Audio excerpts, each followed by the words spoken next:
has had the opportunity to speak with some parliamentarians gathered in Geneva. Let's have a look. Hello and welcome viewers, I'm Pia and you're watching NewsX World special coverage of the 151st Assembly of the Interparliamentary Union in Geneva. Joining me on the broadcast at the moment is a very special guest, Margareta Cederfelt. She is a Member of Parliament from Sweden. Thank you so much for taking our time and speaking to us on NewsX World.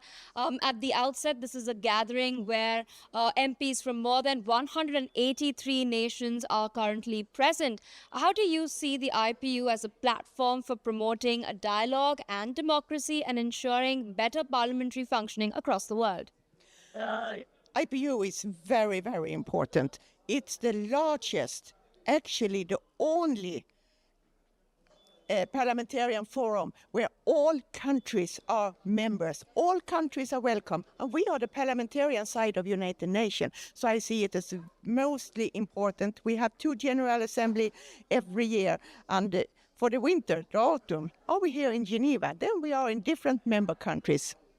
Absolutely. And speaking of the IPU, how's your experience been so far at the 151st Assembly? I think IPU is really important because it's a forum where we meet with parliamentarians from all over the world. A possibility to exchange views on peace building, capacity and business, civil society, of course lawmaking as well, and democracy, human rights. Everything, no topic is forbidden. It's our duties as parliamentarians to work to support a better world. Absolutely. You've mentioned human rights. That's the underlying theme of this very IPU edition, the 151st edition. And we are seeing that there are over 120 humanitarian crises across the world. 310 million people have been affected by this. How do you think the IPU can then galvanize support for all of these people? First of all, by debate, by listening to each other, changing views that we can bring with us back home to our national parliament for legislation, for agreement, for continued international agreement, but also to exchange view on, for example, we have had a resolution here on that will be adopted tomorrow, I hope, about illegal adoption of children. That's very, very important. No children should be risk to be illegal adopted. But also, let me mention, there is an emergency item that's produced. I think it's fantastic with several countries together. It's Thailand, it's Chile, it's Argentina, it's Poland, and it's Sweden. And it's about security on cyber security, but also hybrid warfare. And I think this shows that we can cooperate between countries all over the world. It doesn't matter when we find a topic that we have in common that is not bound to national borders. Absolutely. You've talked about the cyber realm. We all know that the world is becoming increasingly digitized. The access to new technologies such as artificial intelligence is also being democratized. You know, we see children using AI. We see the elderly also using AI from complicated deep research to probably even measuring your own vegetable list or your shopping list for the day as well. But there's a flip side as well with deep fakes now. What do you think are the challenges when it comes to AI and policy making and sort of balancing the fact that artificial intelligence is a boon but also a bane? I totally agree. I can see the positive sides. It's making life easier. But the other part is that what ground do the AI use when it makes its answer? Where do it get its information? How is the information received? And also, I have heard that there are people who give AI human rights and see them as a friend. For me, AI is a computer, it's a program, and it should be treated like that. But we are also, as politicians, to not only have to look on the business field, to the development of technology, also on the ethic part of the AI. As you mentioned here, how can AI be used? What is behind the various program? And what are the risks? Is there a risk to see AI as your friend? Where is then the human perspective? And this do we need to have a debate on. I know that the debate on how to use social media, have just started. And I think the next topic is to continue the debate about artificial intelligence.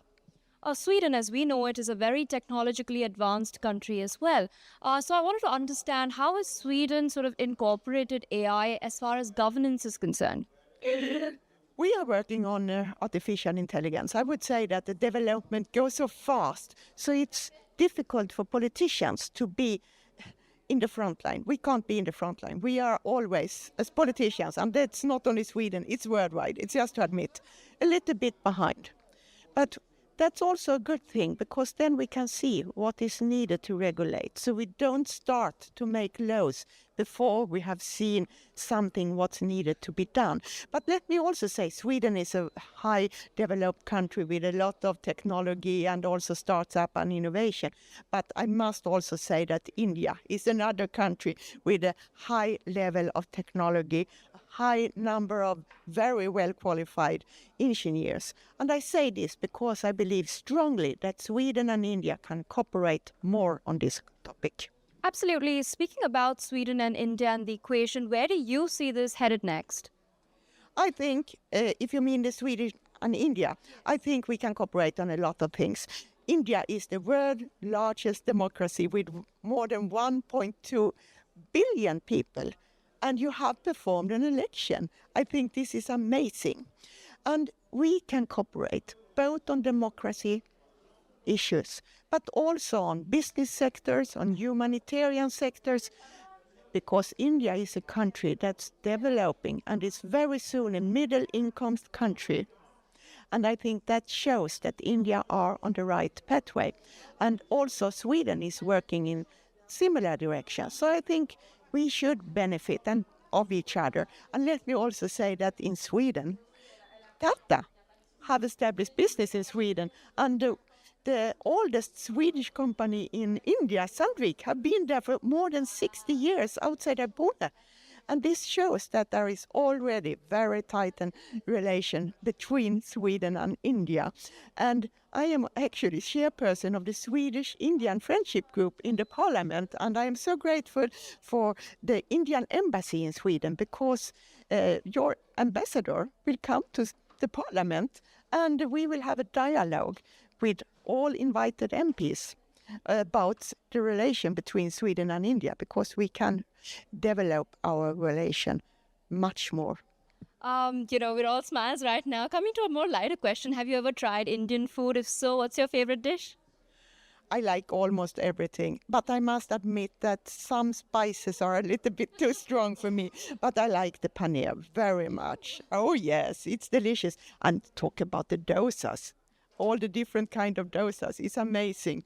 Indian cuisine is very, very good. And there are several Indian restaurants in Stockholm as well, all with good food, nice restaurants, and Indian food is popular in Sweden. I hope that Swedish food is known in India. It's not the same variety of tastes, but I hope Swedish food will find its way to India as well. Yes, and pop culture as well. A lot of Swedish artists are very popular, whether it's Zara Larsson or Tuvalu.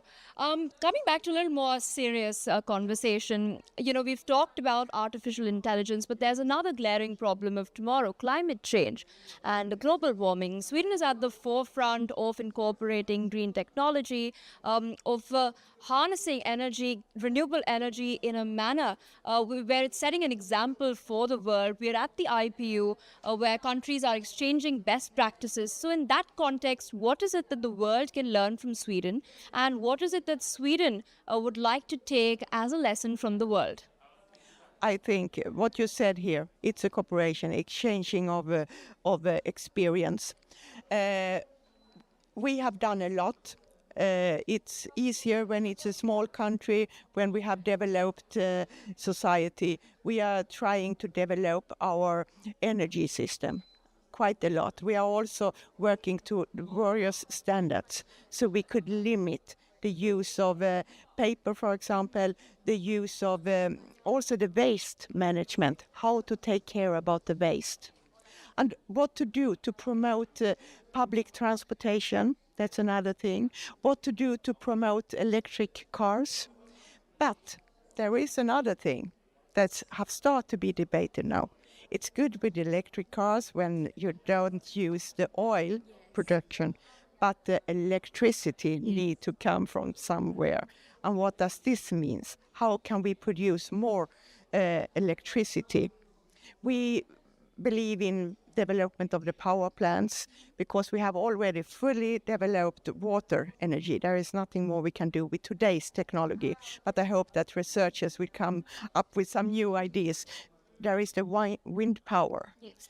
We have the oil, we have the gas, we have the wood, but there need to be something more, and that's why we are talking about the power plants. All right, ma'am. With that, I would like to thank you for taking our time and speaking to us on NewsX World. We'll continue our coverage of the IPU from Geneva. That's all we have time